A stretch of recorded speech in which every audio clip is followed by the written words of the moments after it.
Ancient Iraq preserved its apocalypse in clay. That is not a metaphor, and it is not a flourish.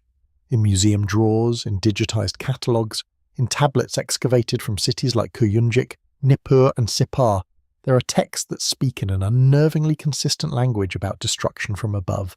Storm sent on command, heat that burns in daylight, fire that moves with intent.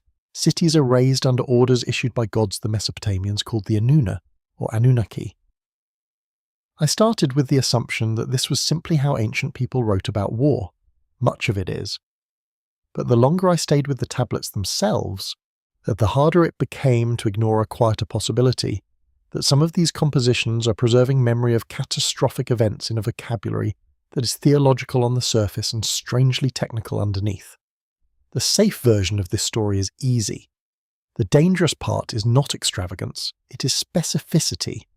Mainstream scholarship gives a solid ground to stand on before anything turns strange. The British Museum holds approximately 130,000 cuneiform texts and fragments, including material from the Library of Ashurbanipal at Nineveh. The Cuneiform Digital Library Initiative, begun in 1998 by scholars at UCLA and the Max Planck Institute for the History of Science, exists because the corpus is so large that no one institution can meaningfully contain it. By 2016, more than 300,000 cuneiform records had been catalogued out of an estimated 500,000 to 1 million known texts. The electronic text corpus of Sumerian literature at Oxford gave us reliable translations for compositions like the Lament for Ur, the Lament for Sumer and Urim, and the Curse of Agad. Piotr Mikołowski at the University of Michigan, and earlier Assyriologists at Chicago and Penn treated these laments not as fantasy, but as deeply serious cultural memory, shaped by historical collapse and theological reflection. And the institutional chain here matters. Hormuzd Rassam, Austin Henry Layard, the Babylonian expedition to Nippur, the Oriental Institute, now the Institute for the Study of Ancient Cultures in Chicago, Penn Museum, the Louvre. These are not names imported from the margins, they are the architecture of the field itself. But when a lament tablet is reconstructed from manuscripts in Nippur, Sippar and museum collections in London and Philadelphia, I am not wandering into rumour. I am walking through the front door of Assyriology. So this is not fringe terrain. It is central Mesopotamia. Real tablets, real proveniences, real catalogue numbers, real philology. The Anunnaki themselves are not an invention of modern speculation. In Mesopotamian religion they are a class of gods, a divine assembly, later sometimes associated with underworld powers and judgment. The texts are genuine, the museums are genuine, the scholarly editions are genuine, which is why the next problem matters. The difficulty is not absence of data, it is what we choose not to do with it. The anomaly enters quietly. In the Lament for Ur, a standard literary text preserved in multiple manuscripts, the destroying force is not described simply as an invading army. Enlil called upon the storm that annihilates the land. He brought Jibil as his aid, Jibil being the divine fire.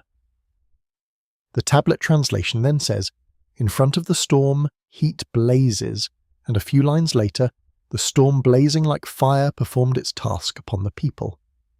Those are not my words, that is the text. I want to stay with that for a moment. The storm blazing like fire performed its task upon the people. That sentence sits in the scholarly translation like it belongs there, and of course in one sense it does. Ancient laments personify destruction. They compress military defeat, civic collapse, divine anger, smoke, famine, and grief into a single image. I understand that. Any serious reader has to understand that, but even granting metaphor, the density of the language remains awkward. This is not just weather. This is not just mourning. The storm is ordered. It is assigned.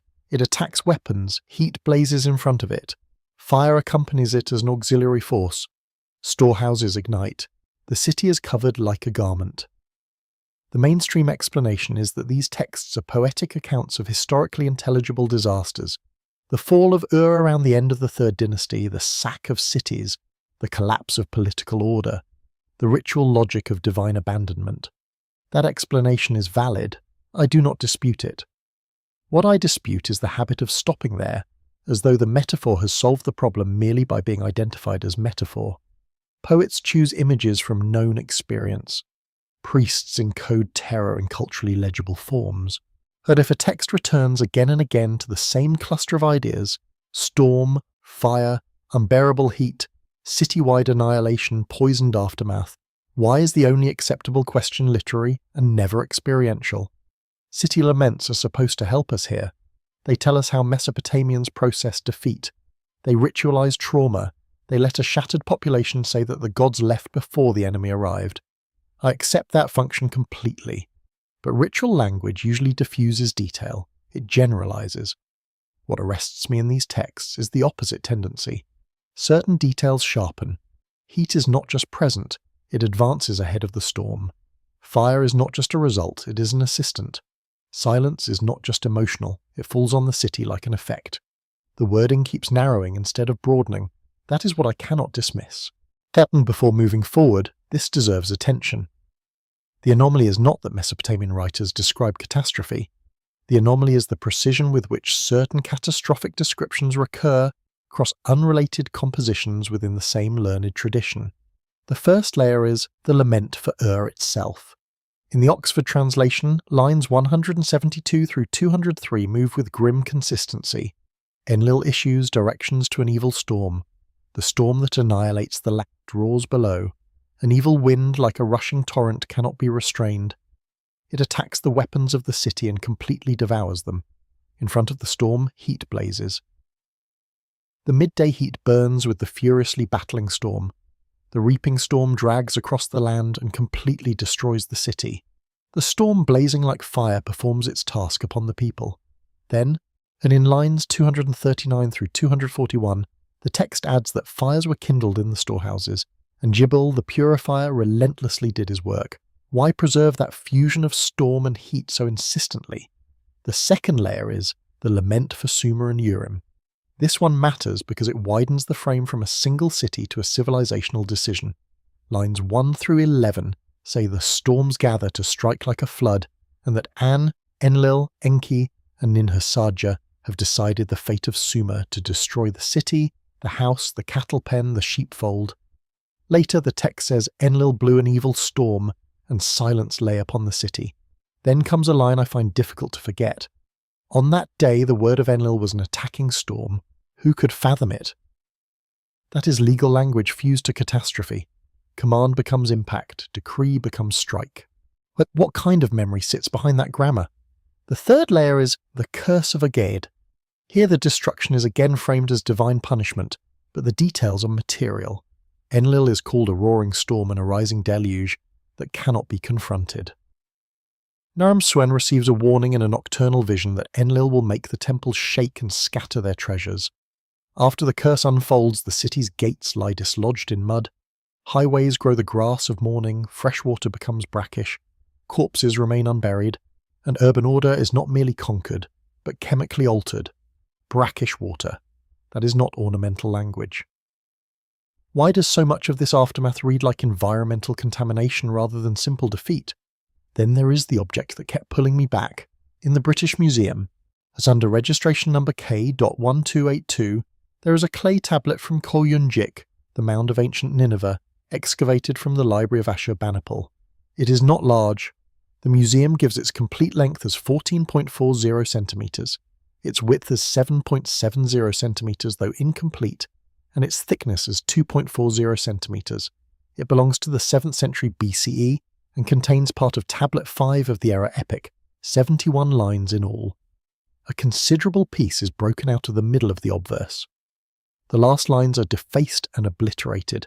It is not on display. So what exists now is a brownish hand-sized slab of inscribed clay, battered at the edges, wounded through the centre, carrying the remains of a text about a god of plague, war, and devastation.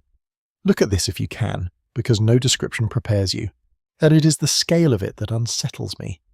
Something small enough to sit in two hands is holding a doctrine of civic erasure. What was this for? I want to sit with that before moving on. The fourth layer is the content of that same tradition.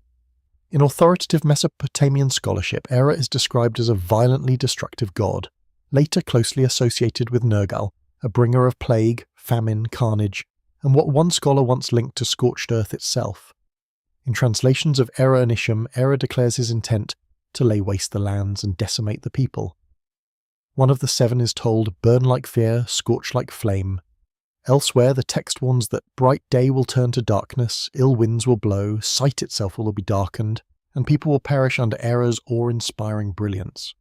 Why does a plague god keep sounding like a weapons manual? And behind these laments and epics stands an even older pattern inside Mesopotamia itself. In Enuma Elish, Marduk does not simply have power in an abstract sense. He arms. He sets lightning in front of him, fills his body with burning flame, raises the thunderbolt as his mighty weapon, and mounts what the translation calls a storm chariot unequalled for terror. The winds are stationed like components, the weapon is named, the vehicle is named, the deployment is described. That does not prove machinery. I'm not pretending it does, but it proves something else just as important. Mesopotamian theology had no difficulty imagining divine force in operational terms. Gods issued decrees, yes. They also carried weapons. Though what happens when that mental world meets an actual catastrophe on the ground?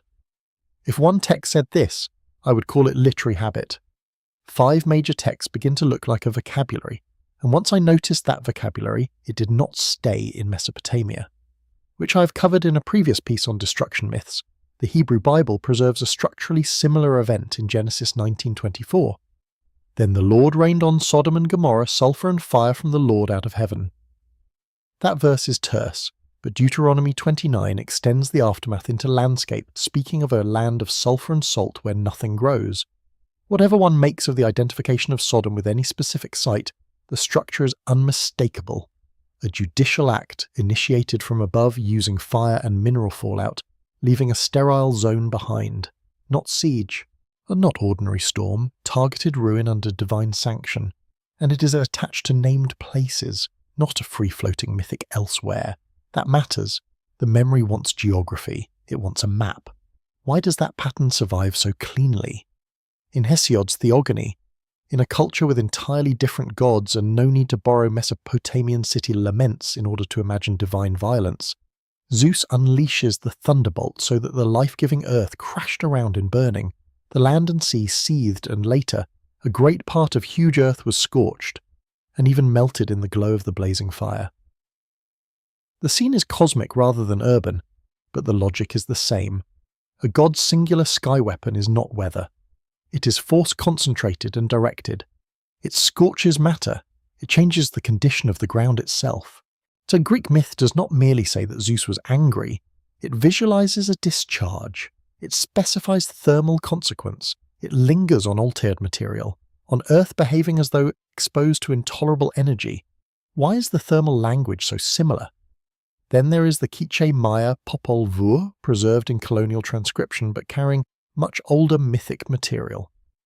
When the Heart of Sky decides to destroy the failed wooden people, the text says a great flood came down upon their heads, then a rain arisen from the sky, then a black rainstorm day and night, while even the hearthstones leap from the fire to strike them. Different continent, different language family, different cosmology. Yet again we have judicial destruction from above, accompanied by burning matter, darkness, and a carefully remembered sequence of effects. That even the order of those effects is striking: descent, burning, substance, blackout, impact. That is not a vague image of punishment, it is a sequence. Why do sky judgments keep behaving like deployments? And if I widen the lens one step further, the structural parallel grows stranger. In the Hebrew and Mesopotamian material, the destructive force is explicitly tied to decree. In Hesiod, it is tied to a supreme god's weapon. In the Popol Vuh, it is tied to a creator power evaluating a failed creation and then releasing a layered event from above.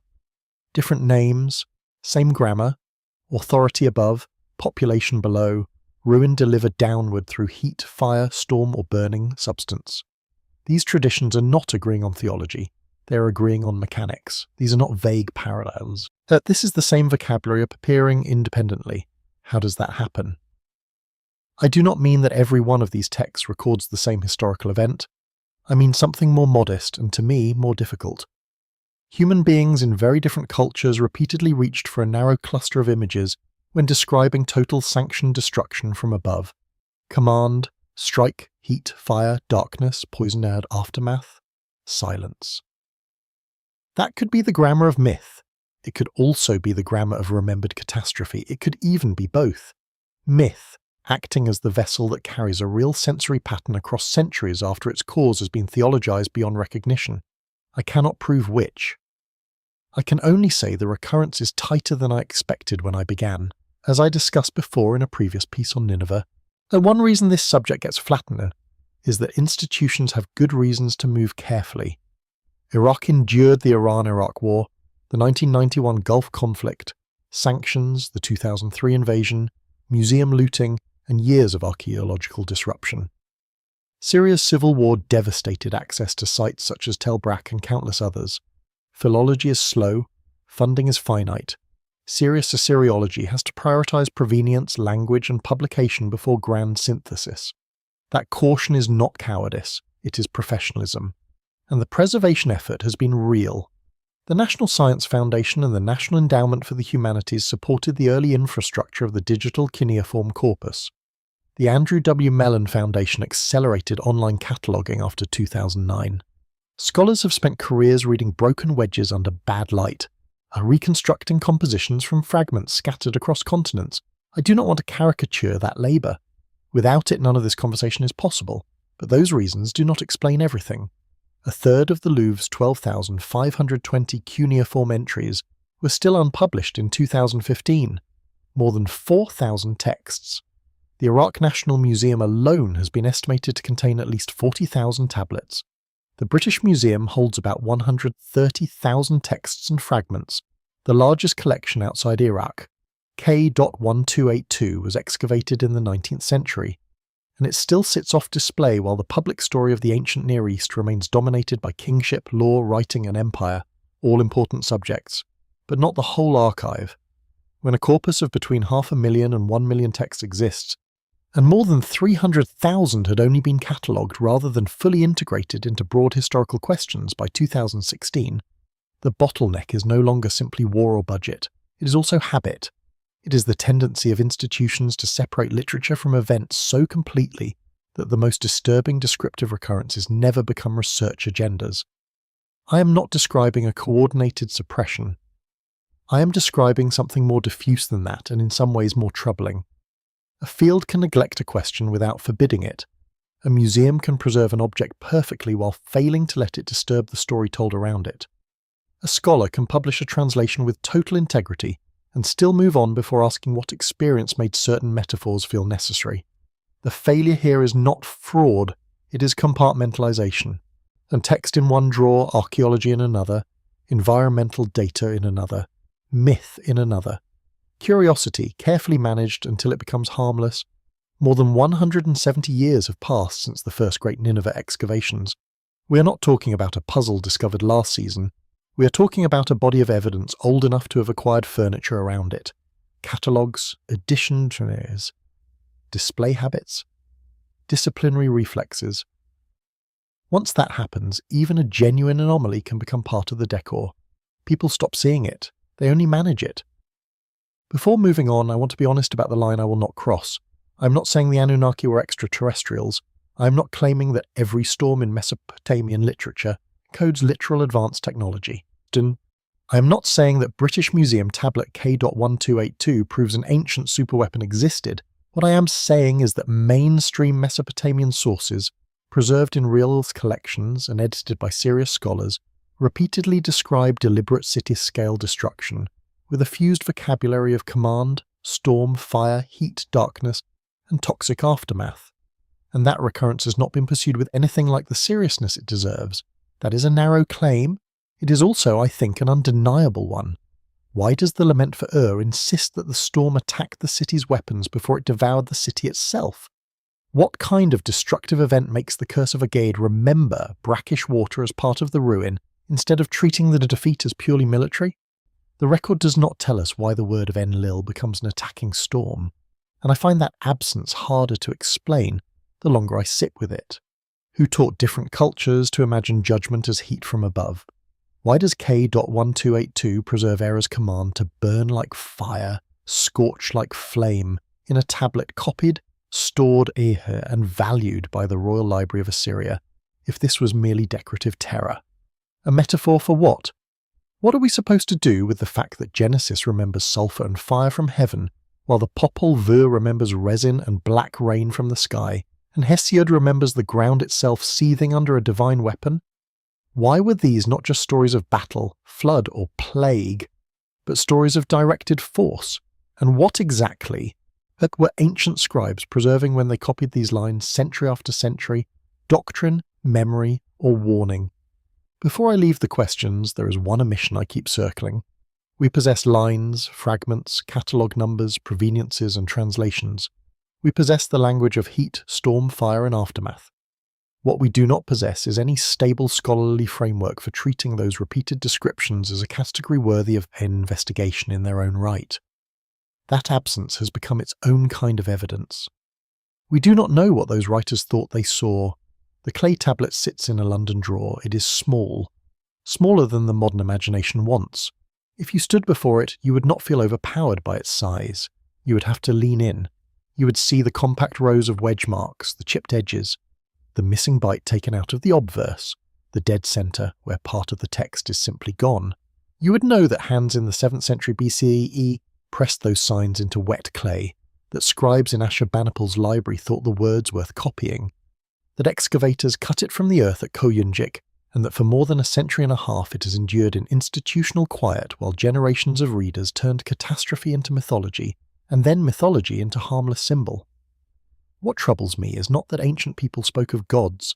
Ancient people always spoke of gods. What troubles me is that when they described annihilation, they sometimes did so with an almost procedural calm.